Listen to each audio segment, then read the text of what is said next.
Hello everyone, CGPSC ABCD में आप सभी का फिर से स्वागत है। इस वीडियो के अंदर हम महिला सुपरवाइज़र या फिर पर्यवेक्षक परीक्षा 2023 का जो एग्ज़ाम जो कि 27 अगस्त 2023 को आयोजित की गया, आज के दिन संडे के दिन, उसमें जितने भी गणित के प्रश्न आए थे उन प्रश्नों का हल देखेंगे।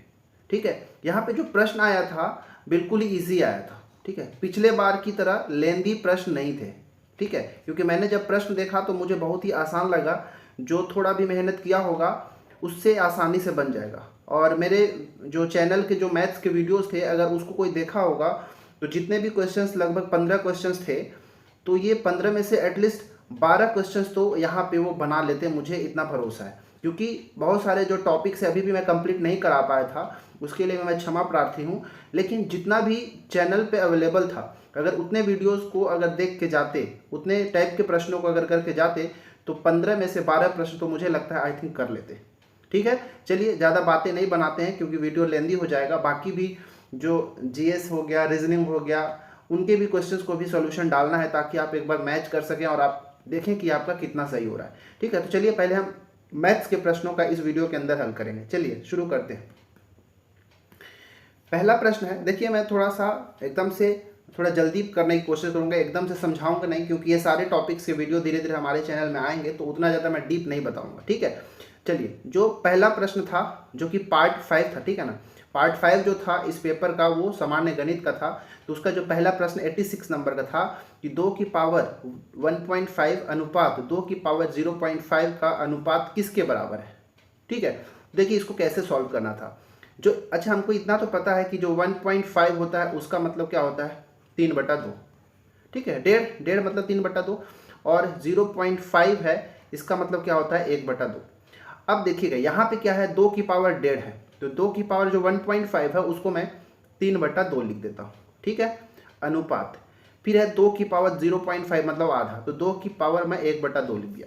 ऐसा मैं इसलिए लिख रहा हूँ क्योंकि इसका मतलब क्या होता है, 1/2 का मतलब आपको पता होगा कि वो रूट होता है। तो मैं रूट लेके नहीं समझा रहा हूँ और बेसिक तरीके से समझा रहा हूँ। देखिए मैं इसको क्या ऐसे लिख सकता हूँ, क्या 2 की पावर 1/2 की पावर यहाँ पे 3 लिख देता हूँ, क्योंकि 3 का वापस जब पावर के साथ गुना हो जाएगा तो 3/2 ही हो जाएगा। मतलब इसको हम ऐसे लिख सकते हैं, अनुपात 2 की पावर 1/2। रूट लेके भी मैं बना सकता हूँ, लेकिन मुझे लगा कि इस तरीके से समझाना ईजी होगा।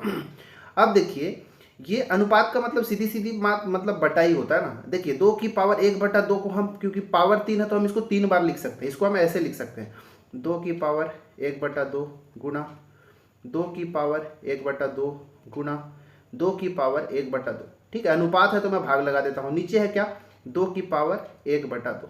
ठीक है, अब देखिए यहाँ पे 3 बार 2 की पावर 1/2 है, नीचे एक बार है, तो एक बार को तो हम एक बार में हम काट ही सकते हैं। ठीक है, ऊपर में बच गया क्या, 2 की पावर 1/2 गुना 2 की पावर 1/2, और नीचे में बच गया 1। अब 2 की पावर 1/2 इंटू 2 की पावर 1/2 है, तो देखिए ऐसा एक फॉर्मूला आपने पढ़ा होगा घातांक करने में, a की पावर m इंटू ए की पावर n अगर हो तो ये पावर क्या हो जाता है, ऐड हो जाता है, तो a की पावर m प्लस n। इसी तरह 2 की पावर भी 1/2 है और यहाँ भी 2 की पावर 1/2 है, तो ये 2 की पावर 1/2 प्लस 1/2, और नीचे में आ गया होगा 1/2। आधा आधा जोड़ेंगे तो 1 ही हो जाएगा ना भाई। मतलब कहने का कि ऊपर में 2 की पावर 1 और नीचे में 1, 2 की पावर 1 का मतलब 2/1। मतलब हमारा जो अब अनुपात आएगा 2:1 होगा, जो कि ऑप्शन नंबर बी होगा। ठीक है, तो ये इसका आंसर होगा ऑप्शन नंबर बी। कितने लोग का सही आ गया यहाँ पे चेक करें। ठीक है, चलिए अब हम अगला प्रश्न की ओर बढ़ते हैं। 87 नंबर प्रश्न है जो औसत पर आधारित है। औसत पर आधारित प्रश्नों को भी मैं कराया हूँ, चलिए इसको कैसे करना वो देखिएगा। पहले ये बेसिक चीज तो आपको समझ में आता होगा कि जो औसत होता है, ए मतलब एवरेज, ठीक है, औसत आंकड़ों का योग। ठीक है, तो ऑब्जर्वेशन, ओ मतलब ऑब्जर्वेशन आंकड़ा होता है, नीचे एस लिखता हूं मतलब सम ऑफ ऑब्जर्वेशन आंकड़ों का योग, बटे आंकड़ों की संख्या ऑब्जर्वेशन का नंबर, तो एन, ये आंकड़ों की संख्या वो आंकड़ों का योग, ये फॉर्मूला होता है औसत बराबर। तो औसत देखिए पहले क्या दिया कि 15 संख्याओं का औसत कितना है, सॉरी 12 संख्याओं का औसत कितना है, 15 है। तो ये ए औसत दिया हुआ है 15। ठीक है, थोड़ा सा क्लियर लिख देते हैं। ठीक है, औसत दिया है हमको 15 बराबर, यहाँ पे आंकड़ों का योग, आंकड़ों का योग को मैं ओ एस लिख देता हूँ। ठीक है, सम ऑफ ऑब्जर्वेशन, और नीचे में आंकड़ों की संख्या कितनी है भाई 12, तो ये 12 रख दिया यहाँ पे। अब यहाँ पे आंकड़ों का योग हमने निकाला ओ एस, तो 12 और 15 का गुणा कर दीजिए। ठीक है। तो ये आया आंकड़ों का योग, कितने 12 संख्याओं का औसत 15 है, तो उन 12 संख्याओं का योग कितना होगा, तो 12 गुना 15, इसका आप गुना करेंगे तो 12 पंचे 60, 6 12 6 18, 180 होगा। मतलब इन 12 संख्याओं का योग कितना होगा, 180। अब अगला क्या बोल दिया कि इसमें एक और संख्या को शामिल कर दिया गया, 41 को, ठीक है। अब देखिए, अब जब 12 संख्याओं का योग 180 था, अब हम एक ठो और संख्या जोड़ दिए, जिस क्या है 41 है। अब हमारे पास जो संख्या कितना हो गया भाई, 13 हो गया, ठीक है। पहले 12 संख्या था, 13वां संख्या 41 यहाँ पे जोड़ दिए, तो 1 हो गया, 8 4 12, 1 और 2 जोड़ने पर कितना हो गया, 221। अब कह सकते हो कि 13 संख्याओं का योग 221 हो गया और 13 संख्या हो गया। तो अब नया औसत क्या होगा भाई, तो आंकड़ों का योग कितना हो गया हमारे पास, 13 संख्याओं का एक 221 और नीचे में संख्या कितनी हो गई, 13। अब 13 से भाग दे दीजिए, 13 हो गया एक बार में, 13 9 13 9 22 होता है, तो 9 1 91, 13 7 91, तो 17 अब हमारा नया आंसर हो जाएगा, ऑप्शन नंबर डी आ जाएगा, ठीक है। तो ये हमको औसत पर आधारित प्रश्न था। चलिए आगे हम देखते हैं 88 नंबर का प्रश्न। 88 जो है बहुत ज़्यादा हलवा प्रश्न है, एकदम इजीएस्ट क्वेश्चन है, ठीक है। मैं तो क्योंकि औसत पढ़ाया हूँ, सॉरी अनुपात समानुपात पढ़ाया हूँ, तो आपने नहीं देखा होगा तो वीडियो जाकर जरूर देखिएगा। ये दिया हुआ है, यहाँ पे बताना है कि इसमें क्या जोड़ा जाए। ये हमारे पास जो समानुपात दिया हुआ है, इसमें क्या जोड़ा जाए कि योगफल समानुपाती हो जाए। देखिए इसको तो हम x रख के भी बना सकते हैं, x रख के कैसे बनाते हैं मैं थोड़ा सा बताऊंगा। ये 8:21 का मतलब ये 8/21 है। ये जो समानुपात 4 बिंदु को हम बराबर लिख देते हैं और ये 13/31 हो गया। इस पूरे का मतलब यही है। समानुपाती होने का मतलब क्या कि इधर और इधर का भिन्न बराबर हो जाए। अभी तो भिन्न बराबर नहीं है, तो क्या जोड़ने पर आ जाएगा, तो यहाँ पे हम x रख के अगर बनाना होगा तो यहाँ भी x रख दूंगा, यहाँ भी x रख दूंगा, यहाँ भी x रखूंगा और यहाँ भी। यहाँ पर अब इसको सॉल्व करेंगे और x का वैल्यू लाएंगे, जो आंसर होगा वही होगा। परंतु ये मेथड जो है लेंदी है, मैं इसको क्या करूँगा, डायरेक्ट ऑप्शन से ट्राई करूँगा। तो मैं ऑप्शन नंबर बी ट्राई करता हूँ, ठीक है। ऑप्शन नंबर बी रखता हूँ, तो इधर क्या है 8 प्लस x के जगह क्या रखना है, 5 रखना है। तो मैंने रखा 8 + 5, नीचे में क्या था 21 21 और 5 बराबर। राइट साइड में गए तो इधर भी मैं 5 रखा, तो 13 और 5, नीचे हो गया 31 + 5, ठीक है। इधर अब जोड़े तो 8 5 13 और नीचे 21 और 5 26 बराबर। इधर 13 5 18 और 31 और 5 36। इसको अब काट दिए, 13 एक बार में, 13 दो बार में, 1/2 इधर हो गया, 18 एक बार में, 18 दूनी 36। देखिए अब हमारे पास 1/2 1/2 दोनों साइड का जो अनुपात है बराबर हो गया, समानुपाती हो गया। इसीलिए हमारा जो ऑप्शन नंबर बी होगा ये राइट आंसर हो जाएगा, ठीक है। एक्स देखिए हम ऐसा बना सकते हैं, लेकिन ये मेथड थोड़ा लेंदी हो जाता है। ऑप्शन से हम फटाफट ये सॉल्व भी नहीं करना पड़ता है, मैं यहीं पे कैलकुलेट कर लेता, 8 5 13 13/26 1/2, तो ये बस बताने का तरीका है, ठीक है। चलिए उम्मीद है ये आप सही बनाए होंगे। 89 पे बढ़ते हैं। 89 प्रश्न जो है ये भी रेशियो पर है, इसको सॉल्व करना है, बताना है कि इसकी जो वैल्यू है ये चारों में से किसके बराबर होगा। तो देखिए हम ये यहाँ पे ऐसा कुछ है ना, हम क्या करते हैं P अनुपात Q अनुपात R का वैल्यू 1:2:4 दिया है, तो हम क्यों ना ऐसा मान लें कि P बराबर, P के लिए अनुपात कितना 1 है, ठीक है। तो मैं लिख देता हूँ P को 1x लिख दिया, Q को लिख दिया मैं 2x और जो R है R को लिख दिया 4x, ठीक है। इतना रख दिए। अब इसका मान पूछा है कि किसके बराबर है। अच्छा ये 8 तो 8 है, 2q का मान क्या हो जाएगा। देखिए q को हमने क्या रखा है 2x रखा है, तो q की जगह मैं यहाँ पे 2x, ऑप्शन को मैं पहले क्लेरिफाई कर देता हूँ, तो ये हो गया 4x। 5p का मतलब क्या हुआ, 5 × p कितना है 1x, तो 5 × 1x क्या हो जाएगा 5x होगा। इसी तरह 4r, r कितना हमारे पास 4x, तो ये कितना हो गया 4 चौको 16x। अब हम ऊपर वाले इसको जो हमको जो रूट के अंदर दिया इसको सॉल्व करते हैं, ठीक है। तो 5p², p कितना है 1 है, 1x है, तो 1x का स्क्वायर करेंगे तो 1x² ही आएगा, ठीक है, प्लस q², q कितना है 2x, 2x का स्क्वायर करेंगे तो 4x² हो जाएगा, 2 का स्क्वायर और x का स्क्वायर, r² मतलब 4 का स्क्वायर हो जाएगा 16x²। अब इन सबको अगर आप जोड़ेंगे तो ये 5x², 4x² और 16x², 16 4 20 और 5 25, √25x² आ रहा है। अब इसका स्क्वायर रूट निकालेंगे तो 25 का स्क्वायर रूट हो जाएगा 5 और x² का स्क्वायर रूट क्या हो जाएगा x, 5x। देखिए कौन से ऑप्शन में 5x आया, ऑप्शन नंबर सी में, मतलब 5p हमारा राइट आंसर हो जाएगा, ठीक है। चलिए 90 नंबर का प्रश्न। 90 नंबर में प्रश्न है, यहाँ पे x का वैल्यू निकालना है, तो बहुत ज़्यादा हलवा प्रश्न है। कैसे, इसको कुछ करना नहीं, इसको तो ऑप्शन से भी आप बना सकते हैं, लेकिन मैं फिर भी समझाता हूँ। 4:9 को लिख दिया 4/9 बराबर 12 जो समानुपात है वो बराबर की तरह होता है, और 12:x को मैं लिख दिया 12/x। देखिए ये 4 तिया 12 कट गया। आप इसको तिरिया गुना करेंगे तो यहाँ पे तो x है, 1 और x का गुना हो गया x, और 9 तिया कितना हो गया 27। हमारा आंसर क्या हो जाएगा इसका 27, ऑप्शन नंबर डी। दूसरे तरीके से कैसे करते वो देखिए, ये देखिए 4 जो है 12 बन जा रहा है, कितना गुना करने पर, 3 गुना करने पर। इसी तरह ये 9 में भी हमको 3 गुना करना पड़ेगा, तो 9 का 3 गुना कितना होगा 27, तो हमारा आंसर 27 हो जाएगा, ऑप्शन नंबर डी। ठीक है, चलिए 91 91 नंबर का प्रश्न जो है ये बहुत ज़्यादा आसान है, क्योंकि ये प्रॉफिट लॉस पर संबंधित है। इस पर मैं प्रश्न जो है अभी वीडियोस ला ही रहा हूँ, 1-2 वीडियोस आया है, धीरे धीरे बहुत सारे वीडियोस यहाँ पे आएगा। एक्चुअली ये परसेंटेज का प्रश्न है, ठीक है, प्रॉफिट लॉस में भी इसका यूज़ होता है। इसको कैसे सॉल्व करना होता है, इसको मैं रेशियो मेथड से सॉल्व कर रहा हूँ। देखिए क्वेश्चन पढ़ते हैं, जब कपड़े की कीमतों में 25% की कमी कर दिया गया, ठीक है, कीमत की मैं बात कर रहा हूँ, जो कीमत का परसेंट है ये कितना दिया है 25%, ठीक है।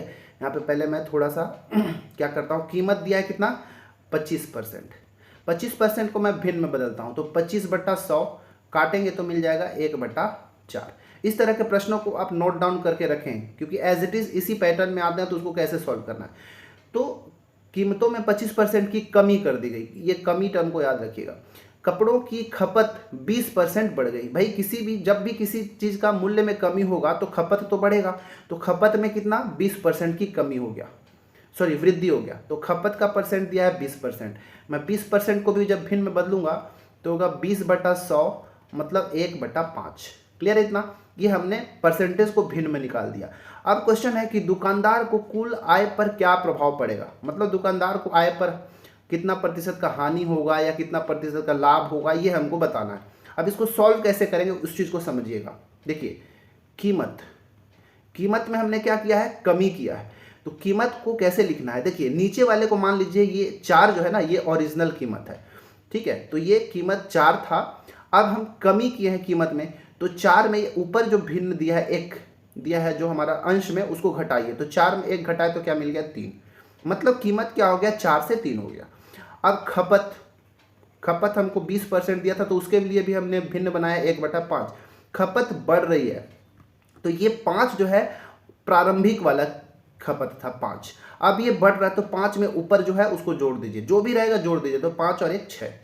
जहाँ पे वृद्धि बोलेगा उसमें जोड़ते जाइएगा, जहाँ पे कमी बोलेगा घटाते जाइएगा, ठीक है। तो देखिए कीमत कितना हो गया, ये जो है शुरुआत में इधर लिखे हमें प्रारंभिक कीमत हो गया, प्रारंभिक वाला है, और ये जो है नया वाला है, ठीक है। कीमत 4 से 3 हो गया, खपत कितना 5 से 6 हो गया। अब हम आय कैसे निकालते हैं, तो देखिए कीमत और खपत, जैसे कि एक मान लो समझने के लिए क्या कपड़ा है, 1 मीटर जो कपड़ा है उसका कीमत 4 रुपया है, एग्जाम्पल के लिए बता रहा हूँ, 5 मीटर खपत हो गया, तो आय कितना हुआ यहाँ पे, तो 5 चौको 20, ये आय हो गया। अब नया आय कितना हुआ, देखिए 3 छक 18 हुआ, तो आप यहाँ पे समझ सकते हैं कि आय में क्या हुआ है कमी, 20 से हो गया 18, मतलब यहाँ भी घटेगा वाला ही होगा, तो ऑप्शन नंबर ए और बी, सॉरी ए और सी तो ऐसे ही खत्म हो जाएगा, बी और डी में आएगा। अब इसको सॉल्व करना है, कितने का घटी हो रहा है भाई, कितने का घाटा हो रहा है, तो 20 से 18 हो गया, 2 का घाटा हो गया। अब परसेंटेज बता दीजिए कि घाटे का परसेंट क्या होगा, तो 2 का घाटा हुआ तो 2 लिख दीजिए ऊपर, कितने पर 20 पर, प्रारंभिक में ना, तो प्रारंभिक को लिखिएगा नीचे और इनटू में 100 काट दीजिए, 2 दाह में 10 और ये 2 दाह में 20 और 10 दाह में 100, 10% का क्या हुआ घाटा हुआ, इसीलिए हमारा ऑप्शन नंबर डी आंसर होगा। ठीक है, उम्मीद है ये प्रश्न समझ में आ गया, इसको नोट डाउन करके रखिएगा, स्पेशल टाइप के क्वेश्चन है। 92 जो है ये समबाहु त्रिभुज वर्ग ये सब का क्षेत्रफल, इसका वीडियो भी मैं अपलोड किया था, देखिएगा, इसको समझिए। पहली बात तो क्या है, एक समबाहु त्रिभुज है, एक समबाहु त्रिभुज बना देते हैं, ये एक समबाहु त्रिभुज है। समबाहु त्रिभुज की तीनों भुजाएं क्या होती है बराबर, तो बराबर बना दिया। समबाहु त्रिभुज की प्रत्येक भुजा पर वर्ग बनाया गया है, ठीक है, इसके ऊपर वर्ग बना रहे हैं। देखिए एक तो ये भुजा है तो इसके ऊपर भी एक वर्ग, वर्ग क्या होता है जिसकी चारों भुजाएं बराबर होती है, तो जितना भुजा ये है उतना ही ये है, उतना ही ये है, उतना ही ये है, ये वर्ग बन गया। इस तरह इस भुजा के ऊपर भी वर्ग बनाना है, इस वर्ग का भी भुजा जो है त्रिभुज के भुजा के बराबर ही होगा। तीसरा वर्ग हम यहाँ पे बना देते हैं ऐसे, तो ये भी ऐसे बन गया। ठीक है, तो हमने ये पूरा फिगर बना दिया। अब बोला कि यदि त्रिभुज की भुजा 8 सेंटीमीटर है, ठीक है, ये 8 सेंटीमीटर हो गया। अच्छा बताइए, क्योंकि सभी भुजाएं तो यहाँ पे बराबर ही है 8-8 सेंटीमीटर, और जितनी त्रिभुज की भुजा है उतना ही वर्ग का भी साइज होगा, भुजा होगा, मतलब ये सब के सब 8-8 सेंटीमीटर भुजा वाले वर्ग और त्रिभुज है। ठीक है, अब इस पूरे आकृति का हमको क्षेत्रफल पूछ दिया है। तो देखिए भाई, यहाँ पे वर्ग 3 ठो है, तो एक वर्ग का क्षेत्रफल क्या होता है? वर्ग का क्षेत्रफल होता है भुजा का स्क्वायर। तो भुजा कितना है इसका? 8 है, तो 8 का स्क्वायर 8 का स्क्वायर कितना होता है? 64 वर्ग सेंटीमीटर। एक वर्ग का क्षेत्रफल कितना हो गया? 64। हमारे पास कितने वर्ग है? 3 वर्ग है, तो 3 वर्ग का जो क्षेत्रफल कितना हो जाएगा भाई बताइए? तो 64 गुणा 3, इसको सॉल्व कर दीजिए। तो 4 तिया 12, 6 तिया 18, 19, 192 वर्ग सेंटीमीटर। अभी केवल वर्गों का आया। अब बीच में एक त्रिभुज है, तो समबाहु त्रिभुज है, तो समबाहु त्रिभुज का क्षेत्रफल क्या होता है? √3/4 इंटू भुजा का स्क्वायर, यही होता है। तो √3/4 और भुजा कितना है? 8 है इसका भी, तो 8 का स्क्वायर कितना होता है? 64। तो ये 16 चौके 64। यहाँ पे कितना आया? जो त्रिभुज है समबाहु त्रिभुज, उसका क्षेत्रफल आ गया 16√3 वर्ग सेंटीमीटर। 16√3 वर्ग सेंटीमीटर। अब पूरे का क्षेत्रफल पूछा है, तो पूरे का क्षेत्रफल पूछा है तो तीनों वर्गों का क्षेत्रफल प्लस इस समबाहु त्रिभुज का क्षेत्रफल दोनों को जोड़ना होगा। तो देखिए 192, तो ये तो ऐसे ही तीनों एलिमिनेट हो जाएगा। 195 दिख रहा है, ऑप्शन नंबर सी सही होगा। 192 ये वाला और 16√3 ये वाला, हमारा ऑप्शन नंबर सी जो है राइट आंसर हो जाएगा। ठीक है ना। चलिए अब हम 93 बनाते हैं। 93 प्रश्न है जो कि चक्रवृद्धि ब्याज पर आधारित है। इस तरह के भी प्रश्नों को आप नोट डाउन करके रखिएगा। शायद मैं चक्रवृद्धि ब्याज पढ़ा रहा था, पूरा कंप्लीट नहीं हो पाया था, तो उसके भी कुछ टाइप के प्रश्न बचे होंगे, तो मैं कराऊंगा, भरोसा रखिए। क्या बोला है कि कोई धनराशि चक्रवृद्धि ब्याज से 4 वर्षों में 2 गुनी हो जाती है, वह राशि 8 गुनी उसी ब्याज की दर से कितने समय में हो जाएगी? इसको ऐसे समझिएगा, इसको एक फॉर्मूला की तरह लिखिएगा। क्या कि मान लेते हैं कोई धनराशि T1 वर्ष में, ये जो पहला समय दिया रहेगा पहला स्टेटमेंट का, उसका समय को T1 लिख दीजिएगा, और उसी स्टेटमेंट का जो गुना वाला दिया रहेगा 3 गुनी 4 गुनी, उसको हम N1 लिख देंगे। ठीक है, पहला स्टेटमेंट में। दूसरे स्टेटमेंट में जो गुना रहेगा उसको हम N2 लिखेंगे, गुना वाले को N1 N2, और जो समय है उसको T1 T2। ये दूसरा जो समय है ये समय निकालना है। क्लियर है इतना? अब यहाँ पे क्या फॉर्मूला लगाना है उस चीज़ को देखिएगा। फॉर्मूला कुछ ऐसा है कि आप लिखिए N1 बराबर N2। ठीक है, अब N1 के ऊपर T2 चढ़ा दीजिए और N2 के ऊपर T1 चढ़ा दीजिए। इधर N1 बराबर N2, लेकिन समय को एक दूसरे को चेंज करके लिख देना है। ठीक है, अब इसको सॉल्व करते हैं। तो N1 में क्या 2 गुना बोला है, तो यहाँ पे 2 गुना है तो 2 लिख देंगे, पावर T2, क्योंकि T2 तो हमको निकालना है ना भाई, तो ये T2 को आप T2 ही छोड़ दीजिए, बराबर N2 कितना है? देखिए 8 गुनी बोला है तो 8 लिख देते हैं, और पावर T1 कितना है हमारे पास समय? 4 वर्ष का, तो ऊपर में हो जाएगा 4। अब इसको थोड़ा राइट साइड वाले को सिंप्लीफाई कर देते हैं। जो 8 है उस 8 को 2 की पावर 3 लिख सकते हो, क्योंकि 2 की पावर 3 8 होता है, ऊपर में हो गया 4। हमारे पास इधर बच गया 2 की पावर T2 बराबर, और इधर के देखिए पावर का पावर जो होता है ना वो उसका गुणा हो जाता है, तो 2 की पावर, और ये कितना हो गया? 3 चौको 12। मैं इसलिए 2 की पावर में कन्वर्ट किया क्योंकि यहाँ पे देखेंगे तो ब्रैकेट के अंदर हमारे पास 2 था, इसीलिए जो यहाँ पे 8 था उसको भी 2 के रूप में लिखना था। अब जब नीचे की आधार 2 और 2 बराबर हो गया तो ऊपर का जो पावर है वो बराबर हो जाते हैं, और T2 कितना हो जाएगा? 12 वर्ष का हो जाएगा, जो कि ऑप्शन नंबर बी हो जाएगा। इसको भी नोट डाउन करके रखिएगा। ठीक है, चलिए अब हम 94 की ओर बढ़ते हैं। 94 प्रश्न जो है ये भी बहुत ज़्यादा इंपॉर्टेंट क्वेश्चन है, बहुत सारे एग्जाम में देखने को मिलता है। क्वेश्चन क्या है कि यदि तेल का मूल्य 90% बढ़ गया तो बताइए कि तेल का प्रयोग कितने प्रतिशत कम किया जाए कि खर्चों में वृद्धि ना हो। क्लियर है इतना? हमको ये बताना है। तो इन प्रश्नों को सॉल्व करने के लिए बस एक फॉर्मूला याद रखिएगा आप। ठीक है, यहाँ पे क्वेश्चन आपसे कई बार से क्या पूछता है कि यहाँ पे वृद्धि बोलेगा, कितना प्रतिशत का वृद्धि हो गया, तो बताइए कि प्रयोग में कितना प्रतिशत का कमी होगा। जब यहाँ पे वृद्धि होगा तो यहाँ पे कमी आपसे पूछ देगा, जब यहाँ पे कमी अगर देगा तो यहाँ पर आपसे वृद्धि पूछेगा। इसी टाइप का प्रश्न बनता है। ठीक है। तो इसके लिए एक फॉर्मूला याद रखिएगा, कमी या फिर वृद्धि, ठीक है, इंक्रीमेंट या डिक्रीमेंट परसेंट जब पूछेगा तो इसके लिए फॉर्मूला याद रखिएगा कि R बटा 100 प्लस माइनस R इंटू 100। इस फॉर्मूला को बस याद रखिएगा। अब इसको कैसे याद रखिएगा, जैसे ये R क्या है भाई, तो जो यहाँ पे कितना परसेंट बढ़ गया, अगर ये जो दिया रहेगा वो यहाँ पे हमको R लेना है, ठीक है। तो देखिए जब पहला वाला स्टेटमेंट को, इसको भूल जाइए, अगर ये यहाँ पे पहला वाला बढ़ा हुआ दे, वृद्धि दे, तो आपको यहाँ पे प्लस ले लेना है, तो अपने आप कमी प्रतिशत निकल जाएगा, ठीक है। जब यहाँ पे घटा हुआ दे कि इतना कमी हो गया तो कितना प्रतिशत की वृद्धि कर देना चाहिए, तो जब यहाँ पे कमी दे तो आपको यहाँ पे माइनस ले लेना है, ठीक है। उम्मीद है समझ में आ गया कि प्लस कब लेना है और माइनस कब। जब शुरुआत में ही वृद्धि वाला दिया रहे तो यहाँ पे हमको क्या करना है, प्लस ले लेना है। जब यहाँ पे कमी वाला ले ले तो यहाँ पे माइनस वाला ले लेना है, फिर हमारा सॉल्व हो जाएगा। तो यहाँ पे वृद्धि वाला दिया है तो हमारा जो परसेंटेज निकलेगा, कमी वाला परसेंटेज निकलेगा। यहाँ पे जब वृद्धि होगा तो हमको कमी ही निकालने को बोलेगा, यहाँ पे अगर कमी देगा तो यहाँ पे वृद्धि ही निकालने को बोलेगा। तो बढ़ गया तो कमी निकालने का पूछेगा, तो कमी का परसेंटेज बराबर R कितना है 90, तो 90 में ऊपर हो जाएगा। बढ़ रहा है तो यहाँ पे प्लस वाला लेना है, तो 100 प्लस 90 और इंटू कर दो 100। रेशियो मेथड भी होता है बट उसको मैं अभी नहीं बता रहा हूँ, मैं परसेंटेज में बताऊंगा। तो 90 बट्टा, कुछ वीडियोस जिसके अपलोडेड भी हैं तो वहाँ पे आप परसेंटेज वाला क्वेश्चन करेंगे या फिर लाभ हानि वाला, तो वहाँ पे मिल जाएगा ऐसे प्रश्न। तो 90 बट्टा 190 इंटू 100, इसको काट दीजिए, ये 1 से 1 0 कट गया, तो ऊपर मिल गया 900, 9 इंटू 100 900, नीचे में 19। जब 19 से 900 को आप भाग लगाएंगे तो आपको मिलेगा 47 सही 7/19%, जो कि ऑप्शन नंबर बी में देखने को मिलेगा। क्लियर है इतना? चलिए अब हम बढ़ते हैं 95 नंबर का प्रश्न। 95 प्रश्न है कि ए वस्तु को, ठीक है, ए किसी वस्तु को खरीदता है और बी को 20% हानि पर बेच देता है। बी उस वस्तु को सी को 20% लाभ पर बेचता है।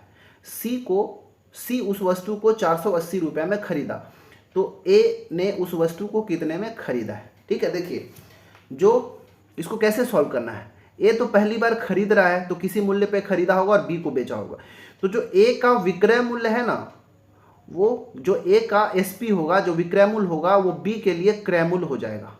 इसी तरह जो बी का विक्रय मूल्य होगा वो सी के लिए क्या हो जाएगा, क्रय मूल्य हो जाएगा। तो इसको कैसे सॉल्व करते हैं वो देखिए। पहले ए कितने रुपए में खरीदा, चलिए मैं मान लेता हूं कि ए जो है ए रुपए में ही खरीदा होगा, इसी चीज को हमको निकालना है। अब ए बेचता है किसको, बी को बेचता है 20% हानि पर, तब इसका विक्रय मूल्य क्या होगा, तो ए का 20% हानि पर बेचा ना बी को, तो बी ए का 20% हानि, 20% हानि मतलब 100 में 20 घटाइए 80% कर दीजिए। ये हो गया ए के लिए विक्रय मूल्य और बी के लिए क्रय मूल्य। अब बी इतने रुपए में खरीदा इसको, अब बी जो है सी को बेच रहा है कितने में, 20% लाभ पर। 20% लाभ का मतलब क्या हुआ कि इन सब का 120%, ठीक है, ये जोड़ दिए, लाभ हुआ तो 20% जोड़ दिए, यहाँ पे 20% हानि हुआ तो 100 में 20 घटा के 80 कर दिए। ये पूरा जो मिला ये बी के लिए विक्रय मूल्य हो गया, लेकिन सी के लिए क्रय मूल्य हो गया। और सी खरीदा कितने में, क्योंकि ये पूरा सी के लिए क्रय मूल्य है, तो 480 रुपये में खरीदा है सी, तो ये बराबर हो जाएगा 480। अब इसको सॉल्व कर दीजिए, ये 1 से 1 0 कटा, इस 1 से 1 0 कटा, ये 12 से काटेंगे तो 12 चौके 48, ये 40 बार में, और ये 8 से कट जाएगा 5 बार में। अब ये 100 और ये 5 तिरे गुना होगा, क्रॉस मल्टीप्लाई होगा, तो ए बराबर हो जाएगा 500 रुपये आंसर। तो इसका आंसर हो जाएगा ऑप्शन नंबर ए, हमारा राइट आंसर हो जाएगा। ठीक है, चलिए 96 नंबर प्रश्न देखते हैं। 96 नंबर प्रश्न है कि किसी मूलधन का साधारण ब्याज 6 सही 1/4% ये दर हो गया, ठीक है, वार्षिक ब्याज की दर से 1 रुपया प्रति दिन होगा। ठीक है, ब्याज क्या बोल रहा है, जो इंटरेस्ट है एसआई साधारण ब्याज जो है ये 1 रुपये प्रति दिन पर डे हो गया। ठीक है, ये साधारण ब्याज। वह वर्ष लीप वर्ष नहीं है। देखिए लीप वर्ष में एक दिन बढ़ जाता है, 366 दिन हो जाता है, लेकिन लीप वर्ष नहीं है बोला है तो एक साल में कितना 365 दिन ही तो होंगे। ठीक है, अगर एक दिन का ब्याज 1 रुपया मिल रहा है तो एक साल का निकालिए, क्योंकि वार्षिक दर बोला है भाई, तो एक साल का ब्याज कितना हो जाएगा, 1 गुना 365, मतलब साल भर का ब्याज कितना हो गया 365 रुपये। अब यहाँ से हमको क्या पूछा है, मूलधन पूछ दिया है, तो मूलधन कैसे निकालेंगे, साधारण ब्याज वाला फॉर्मूला लगा सकते हैं। साधारण ब्याज एसआई बराबर P into R into T बटा 100। एसआई कितना हो गया एक साल का 365, तो ये हो गया 365 बराबर पी निकालना है। दर कितना है 6 सही 1/4, मतलब 6 चौके 24 और 1 25, 25/4, तो 25/4। समय कितना 1 वर्ष, क्योंकि 1 साल का निकालना है, और बट्टा में 100, यही फॉर्मूला होता है। बस इसको सॉल्व कर दीजिए, ये 4 जो है नीचे आ जाएगा। ठीक है, तो हमारा पूरा जो यहाँ पे बन जाएगा 365 बराबर P इंटू 25 इंटू 1/4, और 100 पहले से था यहाँ पे। ठीक है, अब इसको देखिए 25 चौके 100 कट गया, ये 4 चौके 16, क्रॉस मल्टीप्लाई 16 को इससे कर देंगे तो मूलधन मिल जाएगा। तो P बराबर 365 गुणा 16, इसको सॉल्व कर दीजिए, आ जाएगा 16 पंचे 80 का 0 8, 16 छंग 96 और 8 हो गया 104, मतलब ये 40, अच्छा ये 5840 रुपये होगा। यहाँ से दिख गया हमको ऑप्शन से ही, तो हमारा समझ में आ गया कि ऑप्शन नंबर डी राइट हो जाएगा। ठीक है, तो 96 का क्या हो गया ऑप्शन नंबर डी। समझ में आ गया होगा कि कैसे करना था इसको। ठीक है, अब हम देखते हैं 97 नंबर का प्रश्न। 97 प्रश्न है, फिर से औसत वाला ही प्रश्न पूछ दिया, इजी है, थोड़ा सा समझिए। 5 प्राकृतिक संख्याओं का औसत कितना है m। ठीक है, यदि अगले 3 प्राकृतिक संख्याओं को सम्मिलित किया जाए तो इन 8 संख्याओं का औसत m से कितना अधिक हो जाएगा। ठीक है, ये हमको बताना है। देखिए पहले शुरुआत में बोला है 5 प्राकृतिक संख्या, 5 प्राकृतिक संख्या हम पहले मान लेते हैं कि पहले 5 प्राकृतिक संख्या, पहला x है, तो उसके अगला वाला प्राकृतिक संख्या क्या होगा x प्लस 1। ठीक है, एक पहला हो गया, दूसरा हो गया, इसके बाद वाला कितना हो जाएगा x प्लस 2, इसके बाद वाला कितना हो जाएगा x प्लस 3, और इसके बाद वाला कितना हो जाएगा x प्लस 4। तो देखिए 5 प्राकृतिक संख्या हो गया, पहला, दूसरा, तीसरा, चौथा, पांचवा, तो ये पांचों प्राकृतिक संख्याओं का औसत कितना है m है। ठीक है, तो अब इसको एक बार इन सबको औसत कैसे निकालते हैं, आंकड़ों का योग बटे आंकड़ों की संख्या, तो इन सब का जोड़ना पड़ेगा। तो 1 2 3 4 5, तो इसका योग कितना होगा 5x प्लस 1 2 3 3 6 और 4 10, 5x प्लस 10, ये तो योग आ गया, लेकिन हम औसत निकाल रहे हैं। ठीक है, तो 5x प्लस 10, ये पांचों संख्याओं का योग आ गया, और संख्या कितनी है 1 2 3 4 5, तो हम भाग देंगे 5 से। ये औसत किसके बराबर है m के बराबर। क्वेश्चन तो यही बोला है कि 5 प्राकृतिक संख्याओं का औसत कितना है m है, तो हमने m मान लिया, ये औसत को हम m के बराबर मान लिया। अब क्या बोल दिया कि इसी जो 5 हम प्राकृतिक संख्या लिखे हैं, इसके आगे के 3 प्राकृतिक संख्याओं को भी सम्मिलित कर दिया गया इसी में। इसके आगे का 3 क्या होगा, तो x प्लस 4 के बाद क्या आएगा x प्लस 5, फिर उसके आगे का आएगा x प्लस 6, फिर उसके आगे का होगा x प्लस 7, यही हो जाएगा। अब हमारे पास टोटल कितनी संख्या होगी 8, 1 2 3 4 5 6 7 8। अब इन 8 का योग कितना होगा हमको ये बताना है, समझ में है ना। m से कितना अधिक पूछा है, तो अधिक पूछने से पहले हम क्या इनका पहले औसत तो निकाल लें। तो औसत कैसे निकालेंगे, देखिए इन पांचों का योग तो 5x प्लस 10 था। ठीक है, अब हमारे पास टोटल कितने हो गए हैं 8 हो गए, तो हमको ये 8 को भी जोड़ना पड़ेगा ना भाई, ये 8 को जोड़ना पड़ेगा। तो 8 को जोड़ोगे तो कितना मिलेगा 1 2 3 4 5 6 7 8, 8x तो पहले x वाला मिला, फिर संख्याओं को जोड़िए, तो इन संख्याओं को जोड़ेंगे 1 2 3 4, तो 10 यहाँ पे, 10 5 15, 15 6 21, 21 7 28, इतना 28 मिला। औसत निकालना है, तो 8 संख्याएं अब हो गई हैं, तो आंकड़ों का योग तो इतना आ गया, संख्याएं कितनी है 8, तो ये हमारा नया औसत आ गया, 8 प्राकृतिक संख्याओं का औसत इतना आ गया। अब पूछा है कि m से कितना अधिक आ गया, तो भाई एक औसत तो हमारा ये था, दूसरा औसत ये वाला आ गया, क्योंकि ये 8 संख्याओं का औसत है तो इससे तो अधिक होगा, तो कितना अधिक होगा उस चीज़ को निकालने के लिए हमको ये बड़े वाले में से इस छोटे वाले औसत को घटाना होगा। तो घटा देते हैं, तो 8x प्लस 28 बट्टा 8 माइनस 5x प्लस 10 बट्टा 5, इसको घटाना है हमको। ये दोनों को जो घटाएंगे वही हमारा जो है राइट आंसर आएगा। तो सॉल्व करते हैं, इसको कर दे 5 का इन दोनों के साथ गुणा करिए, तो 5 8 40 प्लस 28 पंचे होता है 140। ठीक है, अब देखिए 8 का गुणा ये दोनों के साथ, ये माइनस है तो ये दोनों को माइनस कर देगा, तो ये 8 पंचे 40 माइनस का, सॉरी यहाँ पे x भी था ना, तो ये 40x होगा, फिर यहाँ भी 8 पंचे 40x हो गया, और ये 8 धा में 80, माइनस का 80 हो जाएगा, और बट्टा में नीचे ये दोनों का भी गुणा 8 पंचे 40। सॉल्व करेंगे तो 40x कट जाएगा, 140 में 80 घटाएंगे तो आपको मिलेगा 60, 60 बट्टा 40, ये से ये कट जाएगा, 6 से भाग देंगे तो आपको मिलेगा 1.5, मतलब 1.5 का अंतर मिलेगा। ऑप्शन नंबर डी राइट हो जाएगा। ठीक है, चलिए अब 98 नंबर का प्रश्न देखते हैं। 98 नंबर का प्रश्न जो है ये आपका आय से, ये भी परसेंटेज का, प्रतिशत का प्रश्न है। ठीक है, इसको कैसे सॉल्व करना वो देखिए। ए की आय बी की आय का 5%, सॉरी ए की आय का 5% बी की आय का 15% के बराबर है। तो जो भी स्टेटमेंट बोला उसको इक्वेशन का फॉर्म में देते हैं। ए का आय को मैं ए मानता हूं, तो ए का 5%, ठीक है, ए का 5%, 5% का मतलब 5/100 किसके बराबर है, बी का 15% के बराबर। तो बी का 15% कर दिया हमने। देखिए यहाँ से ये और ये कट गया, यहाँ से देखेंगे तो 5 एकम 5 और 5 दिया 15 कट गया।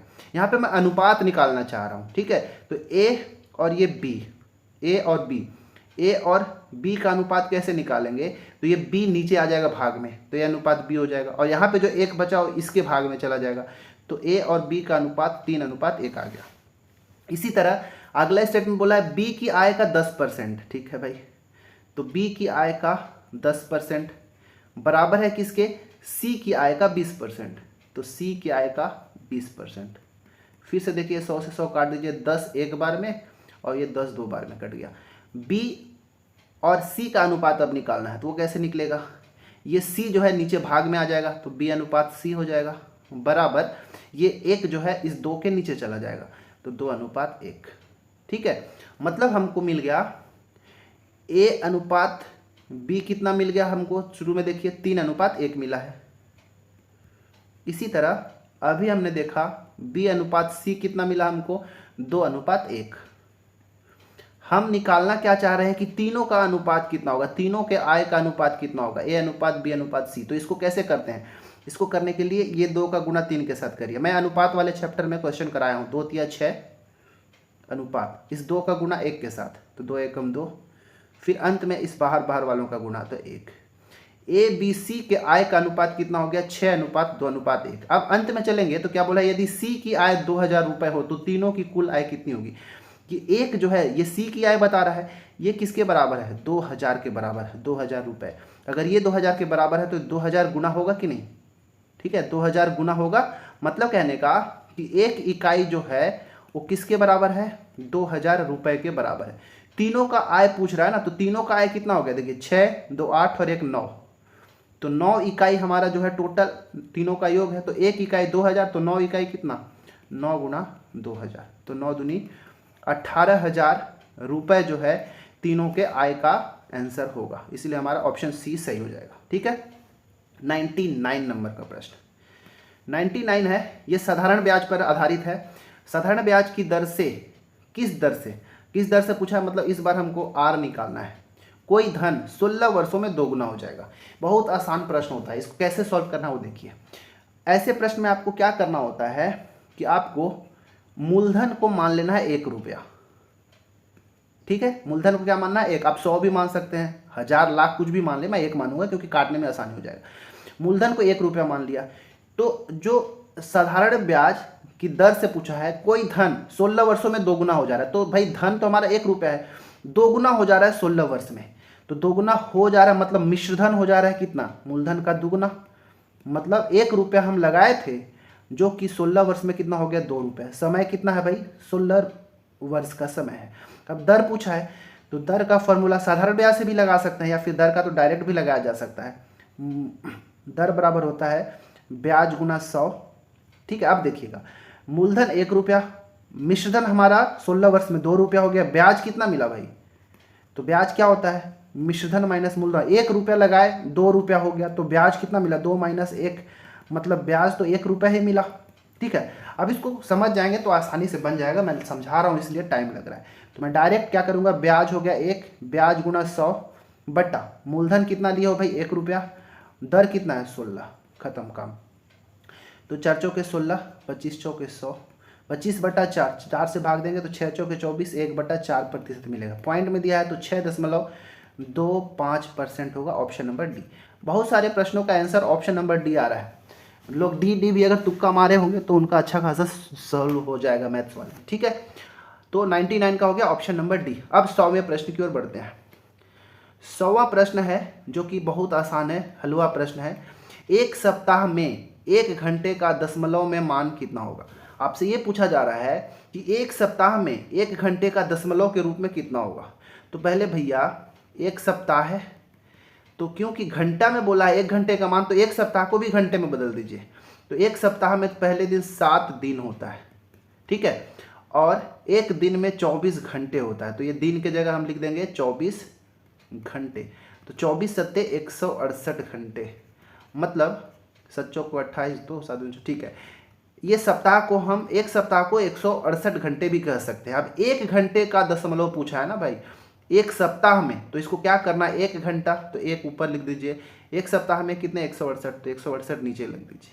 जब इसको आप भाग देंगे तो आपको मिलेगा 0.00595238096 ऐसे मिलता जाएगा। क्योंकि ऑप्शन में हमको 4 डिजिट तक, देखिए ये ऑप्शन नंबर ए सही हो जाएगा, 0.00595 लगभग, ठीक है। इसका आंसर ऑप्शन नंबर ए हो जाएगा।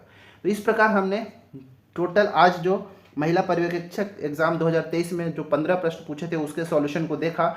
इस 15 में से किसका कितना सही हुआ कमेंट करके जरूर बताएं, ठीक है। और हमारा टेलीग्राम चैनल ज्वाइन कर सकते हो, वहाँ जाके CGPSC ABCD सर्च करें, वहाँ पे आपके जितने भी प्रश्न होते हैं अगर उसको सेंड करेंगे तो उसका आपका सोल्यूशन मिल जाएगा, डाउट क्लियर हो जाता है, ठीक है। तो बस ये मैथ्स वाले सेक्शन में इतना ही। मैं अगला पार्ट को भी, इस परीक्षा का अगला पार्ट को भी मैं जल्दी अपलोड करूँगा। मिलते हैं अगले वीडियो में, तब तक के लिए धन्यवाद।